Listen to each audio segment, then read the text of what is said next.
Ready? Everybody? You good? Good afternoon. My name is Wayne Sneed. I'm the Chief of Police with Austin ISD Police, spelled WAYNESNEED. Today, at approximately 2:36 p.m., our SRO, School Resource Officer on the campus, was advised by their front office that they had just received a call from an individual who reported that they were going to shoot up and bomb the school. At 2:38 p.m., the campus was placed on a secure, which is part of our standard response protocol, to prevent anyone from entering or exiting the school. At approximately 2:44 p.m., the caller, while still on the line with the staff, alleged that they had explosives in their possessions and were in the neighborhood near the campus. At approximately 2:46 p.m., the caller also alleged that they had placed explosive devices on the campus, and so the campus was placed at a hold, which is another standard response protocol. So as you guys may know, in a secure, activities continue inside the school. No one is just allowed to go inside or out. In a hold, everyone's held in a room. So obviously being concerned that if this is true, that there were explosives in it, we didn't want students or staff moving around the campus. At 2:48 p.m., a request was made for Texas DPS to send bomb detection dogs to assist us with sweeping the campus. At 2:57 p.m., APD began assisting in setting up a perimeter around the campus. I think they were assisted by Texas DPS as well. At 3:36 p.m., the first two bomb detection dogs arrived with Texas DPS, and it began sweeping the campus, helping us in sweeping the campus.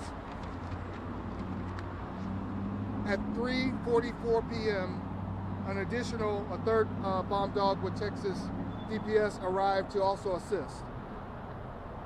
At 4:16 p.m., our perimeter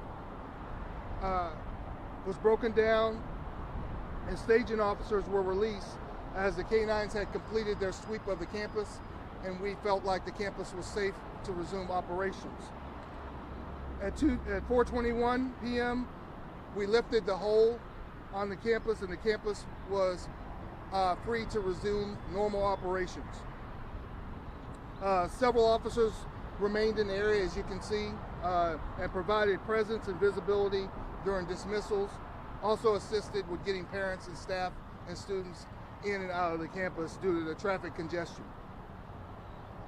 I want to thank the Austin Police Department, Texas DPS, Austin Fire, and Austin Travis County EMS, and all the other parties that participated in helping us to expedite this process.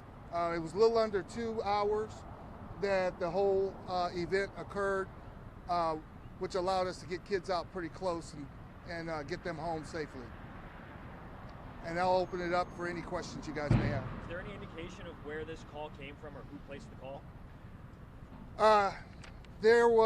There's early indications. The call came from an unknown number. There are early indications, and this investigation is still active, that the caller used some type of device to disguise their voice. So we weren't able to tell a lot of specifics about the voice. In these cases, when this happened, what is the next step to get to the suspect or to the person that called? As I mentioned, the investigation is ongoing, and at this point in time, we'll just continue to work the investigation. There were, Go ahead. There were, in the past recently, there have been a lot of these kind of hoax calls going around. Do y'all believe it's something like that or connected to these kind of similar calls? It's really too early in the investigation to declare it a hoax or otherwise. So I'll know more once the investigation is completed. I have two questions. The first one is, what are the charges against a minor for a false alarm call? False alarm, also terroristic threat, is another consideration. Typically calls like this, we want to staff with the district attorney's office and see what their thoughts are given all the evidence that we collect throughout. Once the investigation is completed, we want to make sure we have everything we need, and then we'll consult with them, and they'll usually give us advice on what's the best direction and course of action to take. Okay, and my second question is, according to events that occurred in the past few days, for example, in Tulane, one of the schools there, do you have any security plans in place of school campuses in terms of events? I'm not sure. Can you repeat that question, please? Okay, yes.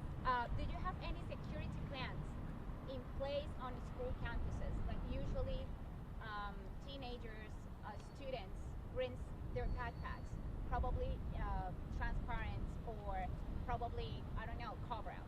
How can you tell us if there is a plan in the future to prevent weapons inside of the school? That's a question that's probably better answered by our district superintendent or our board. They're the ones that make those decisions. Anyone else? Do you think there can be a minor who make a... Have no idea at this point. It's too early in the investigation. Having DPS, Austin ISD Police Department, and EMS on the scene, is a lot of that just preventative measures, just in case something does end up coming out of what might indicate towards more of a hoax or a false alarm?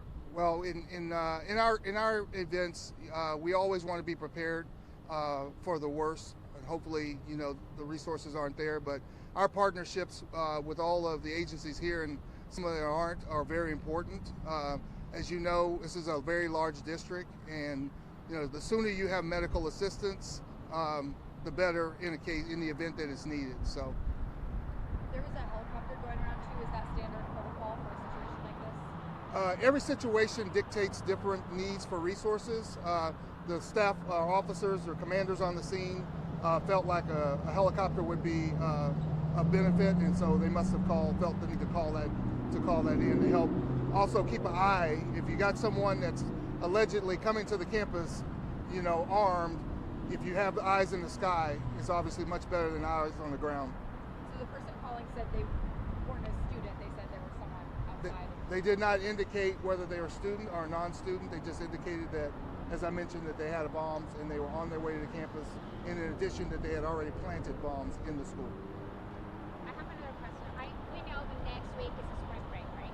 Yes. So this week, some of the schools are still active, going to classes. There are still in classes for the rest of the week, or no? Are we? Are they going to, keep coming to the class? Yes. For We the rest of the we feel like the protocols we have in place and have had in place in our district are sufficient to keep our kids safe as possible. And in terms of security, are you going to put more patrols around the school since this? It's pretty standard in Austin ISD that when we have an event or a threat around the school to add additional resources.